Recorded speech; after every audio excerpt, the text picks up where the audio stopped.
आजा बेटा, यहाँ बैठ। मैंने अभी अभी श्री कृष्ण को खिचड़ी का भोग लगाया है। ले खिचड़ी खा बेटा। पसंद आई खिचड़ी तुझे? और दूं? बस माँ, पूरा पेट भर गया, आनंद आ गया तुम्हारे हाथ की खिचड़ी खाकर। माँ, क्या मैं ये स्वादिष्ट खिचड़ी कल भी खाने आ सकता हूँ? कल ही क्यों बेटा, तू रोज मेरे पास खिचड़ी खाने आ जाया कर।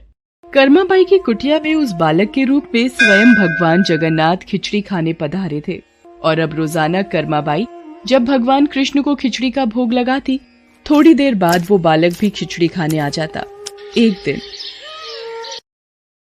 कर्माबाई, भगवान को बिना स्नान किए भोग लगाना अच्छी बात नहीं।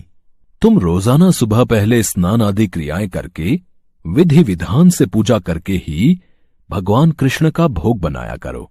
ठीक है बाबा, अब मैं स्नान करके ही प्रभु का भोग बनाया करूंगी। साधु की बात मानकर कर्माबाई अगले दिन से स्नान करके पूजा के पश्चात भोग तैयार करती। इस कार्य में उन्हें बहुत देर हो जाती थी, पर वो बालक तो अपने समय पर ही खिचड़ी खाने आ जाता था।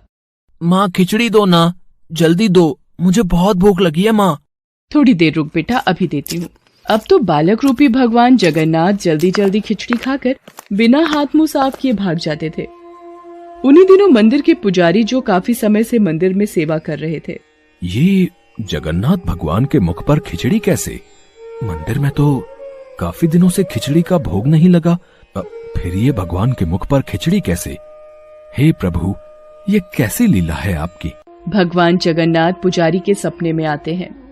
मेरी भक्त कर्माबाई जो जगन्नाथपुरी में ही रहती है, वो बहुत ही प्रेम भाव से सुबह उठकर बाजरे की खिचड़ी का भोग लगाती है। मैं रोजाना सुबह जल्दी उठकर कर्माबाई की खिचड़ी खाने जाता हूँ।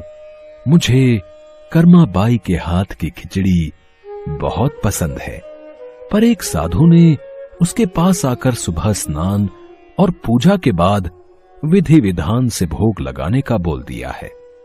अब कर्माबाई स्नान और पूजा के बाद भोग लगाकर मुझे खिचड़ी देती हैं। इन सब कार्यों में बहुत देर लग जाती है। मुझे बहुत तेज भूख लगती है। भक्तगण मेरा इंतजार कर रहे होते हैं, इसलिए जल्दी जल्दी खिचड़ी खाकर मैं बिना मुंह हाथ धोए वापस लौट आता हूँ। भगवान जगन्नाथ की अद्भुत बातों को स्वप्न में सुनकर पुरोहित जी हर जगह उस साधु की खोज करवाते हैं और उसे बुलाकर सारी बात बताते हैं।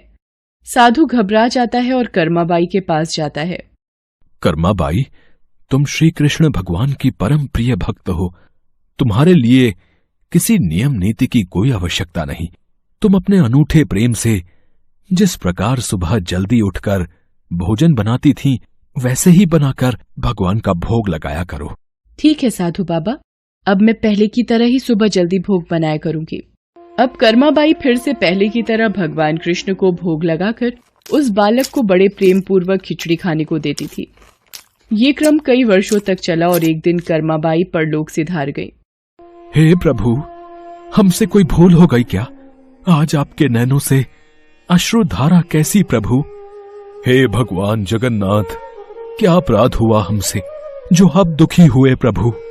उसी रात भगवान जगन्नाथ राजा और पुजारी के स्वप्न में आते हैं और बताते हैं कि उनकी भक्त कर्माबाई इस लोक से विदा होकर भगवान में विलीन हो गई हैं। अब उन्हें सुबह सवेरे बाजरे की खिचड़ी कौन खिलाएगा, यही उन्हें दुख है। अगले दिन पुजारी जी, जो स्वप्न आपने देखा वही स्वप्न मुझे दिखाई दिया। भगवान जगन्नाथ की प्रिय भक्त कर्माबाई अब इस लोक से विदा हो गई है। मैं चाहता हूँ आज से हर सुबह भगवान जगन्नाथ को कर्माबाई के नाम से बनाई बाजरे की खिचड़ी का भोग लगा करेगा, जिससे भगवान को कर्माबाई की कमी न महसूस हो। जी महाराज, अब से ऐसा ही होगा। उस दिन के बाद से कहते हैं कि भगवान जगन्नाथ को हर सुबह बाजरे की खिचड़ी का भोग लगाया जाता है। कर्माबाई के नाम की बाजरे की खिचड़ी के भोग से आज भी इस प्रथा को निभाया जा रहा है।